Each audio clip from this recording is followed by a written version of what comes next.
Opposition जमातें जनवरी के बाद इस्लामाबाद की जानिब लॉन्ग मार्च के लिए तैयार हैं और गुज़श्ता रोज़ मोहतरमा बेनज़ीर भुट्टो शहीद की बरसी हुई और इस मौके पर पीडीएम ने गड़ी खुदाबख्श में बड़ा पावर शो किया। इस जलसे से खिताब में बिलावल ने जियालों को इस्लामाबाद लॉन्ग मार्च के लिए तैयार रहने की हिदायत भी कर दी है। हुकूमत लॉन्ग मार्च से पहले कोशिश कर रही है कि अपोजिशन को मुज़ाकरात की मेज़ पर ले आए। जी बिल्कुल, और शहबाज शरीफ से मोहम्मद अली दुरानी की जो मुलाकात हुई वो भी कई इशारे दे रही है। और लंदन की बात करें तो वहाँ पर भी ट्रैक टू मुज़ाकरात की बातें इस वक्त चल रही हैं। तो दूसरी जानिब पीडीएम में असम्बली के इस्तीफों के मामले पर अब डेडलॉक की जो अफवाहें हैं वो भी गर्म है। एक चीज़ आपने नोट की, कल के जलसे में इस्तीफों का कहीं जिक्र नहीं हुआ। एग्जैक्टली ये बड़ी इंपॉर्टेंट बात है। जिस दिन से इन्होंने इस्तीफे की बात की थी तो वहीं पर मालूम था वो आ गया कि अब आपस में इख्तलाफात जो हैं वो आ जाएंगे। फिर दो आपको पता है कि नूली के जो अराकीन हैं, और ये जो इस्तीफे स्पीकर तक पहुंचे हैं, दो इस्तीफे, ये अगर किसी ने कोई चाल चली है तो बहुत ही ज़बरदस्त चाल चली है, क्योंकि जिनके इस्तीफे पहुंचे स्पीकर तक वो कह रहे हैं कि हमने तो सिर्फ क़यादत को दिए थे, ये स्पीकर तक कैसे पहुंच गया, और इनके आपस के इख्तलाफात जो हैं वो खुलकर कदम तो वहीं पर डगमगा गए थे। बिल्कुल। और अगर कल के जलसे के ऊपर दोबारा आते हैं तो मरियम नवाज जलसे के दौरान पूरी कोशिश करती रही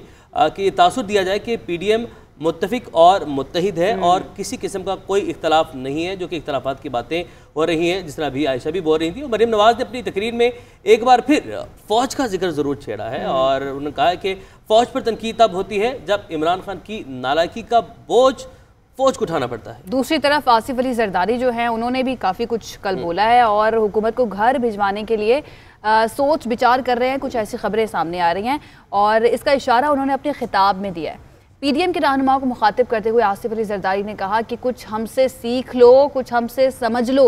मुशर्रफ को ऐवान सदर से निकाला, ये न्याजी क्या चीज़ है। उनका अपना कॉन्फिडेंस है, अपना ही उनका अंदाज जो है ना, और स्वैग कह लें, स्वैग जो है ना उनका, तो उन्होंने अपना स्वैग दिखाया कल एक मरतबा फिर से। लेकिन आयशा, सवाल है कि वो किसको कह रहे हैं हमसे सीख लो? वो तो खुद पीडीएम में है, उनके अपने पीडीएम की जमातों को ही कह रहे हैं। इसका मतलब कि इख्तलाफात हैं और इनकी बात नहीं मानी जा रही जो दीगर जमातें हैं। तभी उन्होंने कहा कि कुछ हमसे सीख लो, कुछ हमारी मान लो, कुछ हमारी सुन लो, यानी कि साडी भी कुछ सुन लो।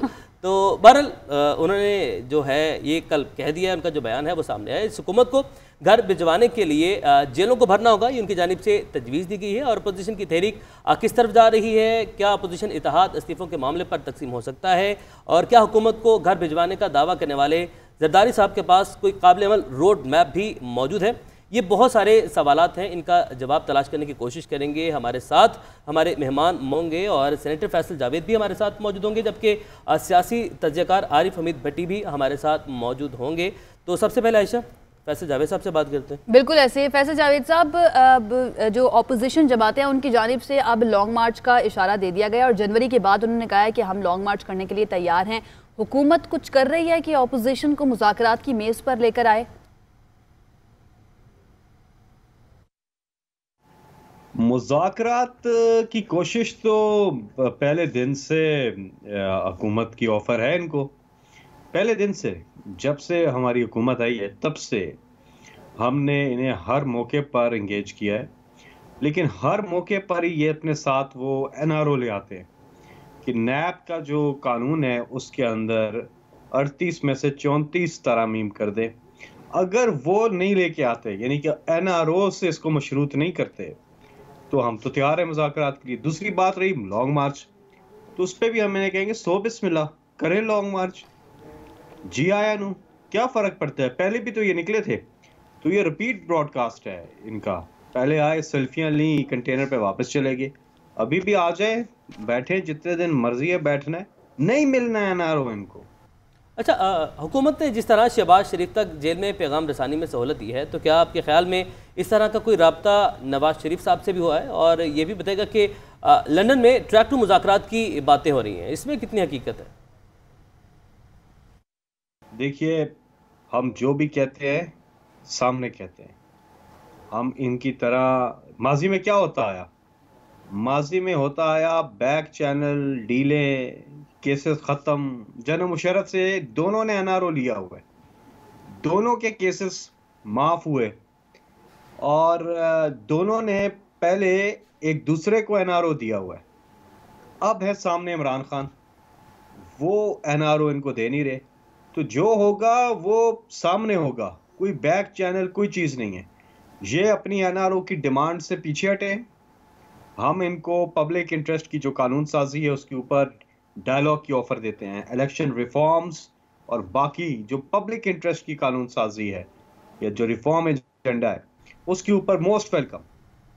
सेनेटर फैसल जावेद साहब हमारे साथ मौजूद थे, बहुत शुक्रिया आपका। और उन्होंने तो कह दिया कि हम जो भी बात करते हैं हम सामने करते हैं, बैकडोर चैनल से हम कोई राब्ते नहीं करते हैं। बहरहाल ये तो था पाकिस्तान तहरीक इंसाफ का मौक़िफ़। अब कुछ इस पर सियासी तबसरा जो है वो कर लेते हैं। आरिफ हमीद भट्टी साहब भी हमारे साथ मौजूद हैं।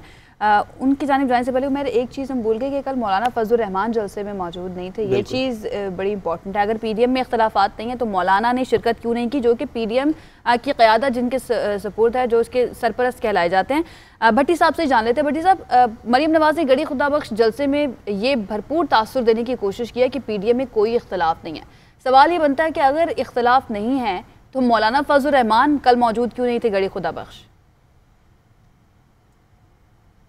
बिस्मिल्लाहिर्रहमानिर्रहीम। देखें, बेनज़ीर की 13वीं बरसी थी और जुल्फ़कार अली भट्टो को अभी जिक्र किया। मरीम नवाज ये भूल गई, उन्होंने कहा कि भट्टो को जिसने फांसी दी उसका जानलेवा नहीं है। भट्टो को फांसी देने वालों को जानलेवा है, उसका नाम है नवाज शरीफ, जिसने ज़ियाउल हक की कब्र पे खड़े होके कसम खाई थी कि मैं तुम्हारा मिशन जारी रखूंगा।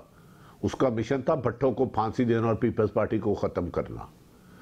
दूसरा, उन्होंने मौलाना फजलुर रहमान को नहीं बुलाया, उसमें भी एक चाल थी।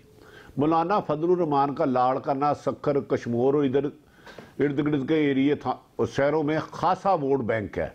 वो नहीं चाहते थे कि पीपल्स पार्टी कोई और पार्टी हाईजैक करे। गो कि मरीम नवाज ने अपनी तकरीर को तवील करके पीपल्स पार्टी के वोटर को हाईजैक करने की कोशिश की। ताहम क्राउड में से वो गर्म जोशी नजर नहीं आई जो बिलावल भुट्टो की तकरीर के दौरान थी।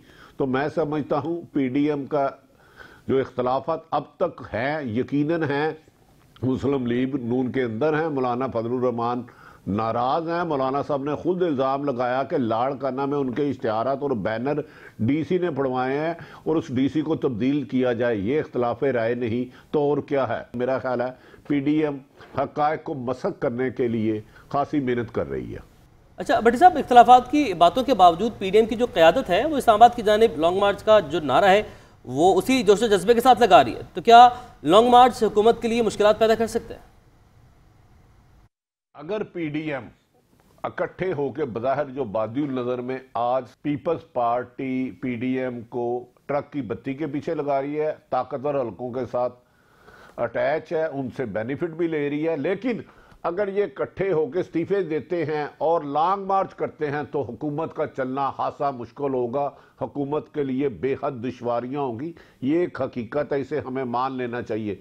इतनी बड़ी तादाद में इस्तीफे और 11 जमातों का धरना और मौलाना के जो मदरसे के तालिब इल्म में जलाओ गिराओ हुकूमत के लिए अफोर्ड करना मुमकिन ना होगा। और भट्टी साहब, पहले तो सिर्फ पीडीएम की क़यादत ही इस्टेब्लिशमेंट को निशाना बना रही थी, अब गुज़श्ता रोज़ जमात इस्लामी के अमीर सिराजुल हक ने भी जलसे में इस बात का खुलेआम तस्करा किया है। ये बढ़ता हुआ रुझान आपको क्या लगता है हुकूमत के लिए खतरा पैदा कर सकता है? देखिए, ये हमारी इस्टेब्लिशमेंट को भी सोचना होगा कि जो लोग ड्राइंग रूम में डर डर के उनका नाम लेते थे, आज गली मोहल्लों पे उन पे इल्ज़ाम क्यों आ रहे हैं। इसके लिए असल वजूहात ये है कि अगर मौजूदा हुकूमत इमरान खान की पीटीआई की हुकूमत डिलीवर करती, इस कदर बेपनाह महंगाई ना होती, बेरोजगारी ना होती, करप्शन में कमी होती, लोगों को उनके हकूक मिलते, तो आज एंटी इस्टेब्लिशमेंट नारा ना लगता। जबकि अदारे हमेशा गैर जानिबदार होते हैं और अदारों का गैर जानिब रहना मुल्क को मुस्तहकम करने के लिए बेशद ज़रूरी है। अदारों को किसी एक जमात के नहीं, हुकूमत और आइन के मुताबिक अपने किरदार अदा करने चाहिए। ठीक है, सीनियर तर्जकार आरिफ हमीद भट्टी साहब हमारे साथ मौजूद थे, बहुत शुक्रिया आपके वक्त के लिए। और अच्छा, बड़ा अहम पॉइंट इन्होंने उठाया कि मौलाना को इसलिए नहीं बुलाया गया कि उनका वोट बैंक वहाँ पर मौजूद है, यानी कि आपस में भी एक दूसरे के साथ सिंसियर नहीं है। यही वजह कि हुकूमत जो है वो फ्रंट फुट पर आकर खेल रही है, इतना ईजी ले रही है। प्लस और एक और जो टेक्निकल पॉइंट उठाया भट्टी साहब ने कि मरीम नवाज ने अपनी जो तकरीर है वो तवील की ताकि वो भी अपना वोट बैंक वहाँ पर बढ़ा सके। अब देखना ये है, अब जब इलेक्शन होते हैं तो उसमें देखते हैं कि इनका वोट बैंक बढ़ता है या नहीं बढ़ता।